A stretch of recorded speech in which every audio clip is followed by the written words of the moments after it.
Let's go next level with BMAC, Bryant McFadden, our two-time Super Bowl champion. These coaches hope to bring a Super Bowl to their new teams.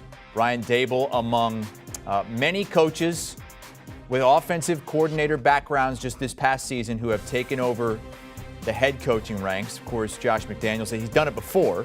He was a head coach of the Denver Broncos many a year ago. That did not work, but we've highlighted the guys who were offensive coordinators last season in the NFL and are now taking over teams, some of them struggling mightily offensively, and try to turn things around and go next level. So let's get the champ in here, the two-time champ, Bryant McFadden. Bryant, I want to start with the New York Giants here and Brian Daboll. He's got Daniel Jones at quarterback. Saquon Barkley has been really, really banged up of late. What can Daboll do for that Giants offense? I think most importantly for the Giants, just trying to secure the offensive line play. That has been a unit that has been criticized year in and year out. They haven't really fulfilled their element when it comes to reaching the expectations. And you talked about Daniel Jones, Chris. You talked about Saquon Barkley. If you would like to get the best from those players, they need to have a sound structure on the offensive line. Quarterbacks, they're only as good as their offensive line play. Most quarterbacks, they're not getting comfortable and relaxed in the pocket. They're going to struggle. That has been the storyline for the New York Football Giants. So being able to get a nice structure in place when it comes to stability and playing exceptionally well, that potentially could help their young quarterback out. So being able to secure the offensive line needs to be the main ingredient for their success when you look at their new head coach in Brian Daboll. Got a lot of work to do there. Kevin O'Connell with the Minnesota Vikings, maybe not as hard. I mean, he's got weapons. He's got a solid quarterback, maybe not a top 10 quarterback in the league, but definitely a top 20 quarterback in Kirk Cousins. And the weapons on the outside and Dalvin Cook, what does he have to do as a head coach, O'Connell, to get this Vikings offense really humming? Well, O'Connell has an easier task than Brian Daboll. When you go into the Minnesota Vikings kitchen, you open the cabinets, they got a lot of spices. It's all about which spice you want to use for this particular dish. And that is the issue and the question mark for me in regarding Kevin O'Connell. Just being able to put the football in his superstar hands. You talked about the quarterback play. Yeah, he might not be an elite guy, one of the best players at his position in Kirk Cousins, that is. But yet and still, he's more than a serviceable guy at the quarterback position. You look at the running back in Dalvin Cook. He's a superstar. You have an emerging superstar in Justin Jefferson. You have Adam Thielen, who I believe will be in a Minnesota Vikings uniform once again. The offensive line has a lot of potential, and they will be better. So he just needs to put the football in the superstar hands and allow them to do what they've been doing so far throughout their professional career. And specifically speaking, that is Dalvin Cook, and there you go, right on time, Justin Jefferson. I mean, he is a guy that will be one of the best wide receivers in the National Football League in this upcoming year. You look at his first two seasons, I mean, he's done nothing but dominate week in and week out. He is that wide receiver one. And if you're Kevin O'Connell, like I said, when you go into the kitchen for the Minnesota Vikings, you open the cabinets, it's filled up. It's all about which spice you would like to use for that particular dish, and I believe he will have a game plan when it comes to getting the football in his superstars' hands. Spice is nice. They need some of that down in South Florida. What about Mike McDaniel and the Dolphins? Intriguing after what he did with that 49ers run game, now teaming up with Tua and company.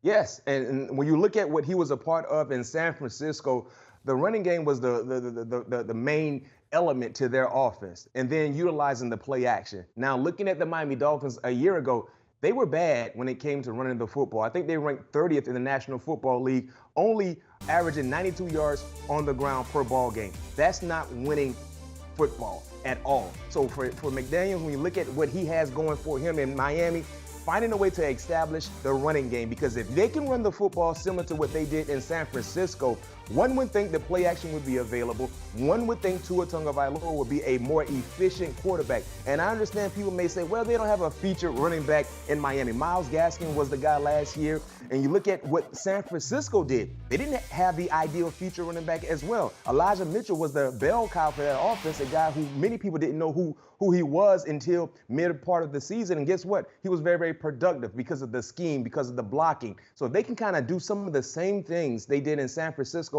I do believe that will improve the running game, and that has to be the first priority for Miami, being able to establish a more consistent running game.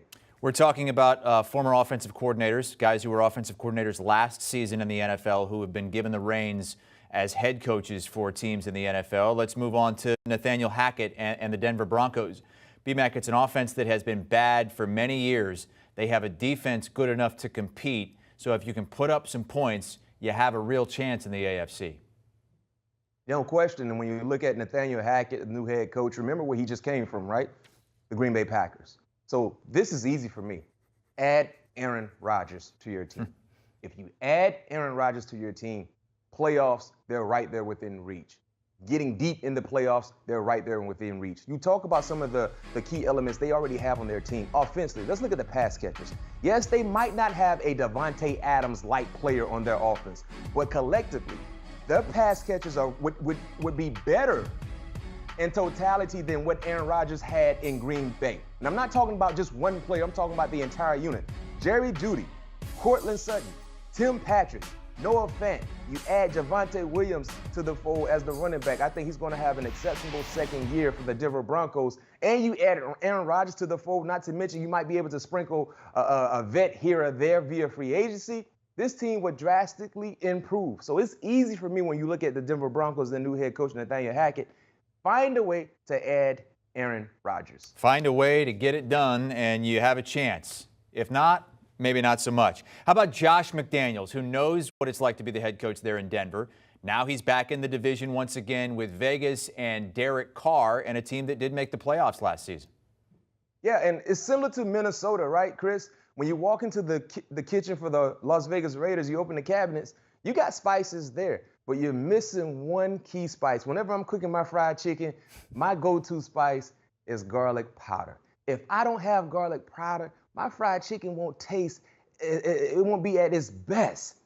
And what the Raiders are missing right now, they're missing a wide receiver one. That's like their garlic powder. That's like my garlic powder. They got to go find a wide receiver one because they got a quarterback, they got a running back, they got a tight end. Offensive line, especially healthy, we know what that unit could do. But they don't have a wide receiver one. I love Hunter Renfrow. Yes, I do, especially in the red zone, but he's not a wide receiver one. If they can go out, Josh McDaniels that is, if they can go out and get one of these guys, ideally, Davante Adams.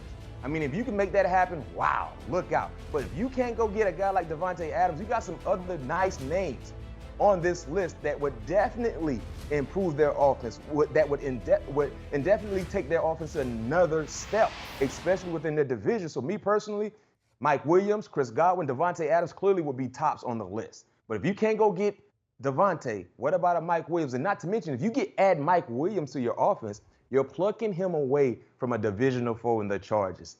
Think about that, and you instantly get better. Or you can add a guy like Chris Godwin. But that is the spice that is missing in their cabinets there for the Vegas Raiders.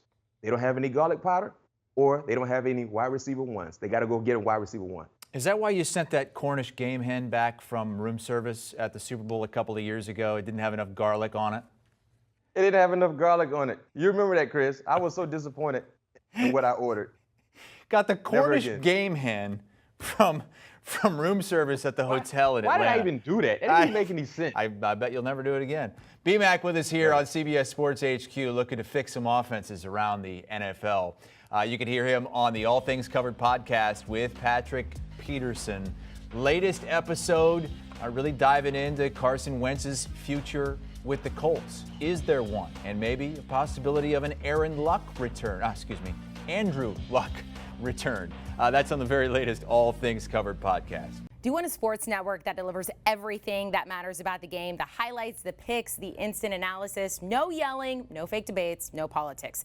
Hit the subscribe button and never miss a moment.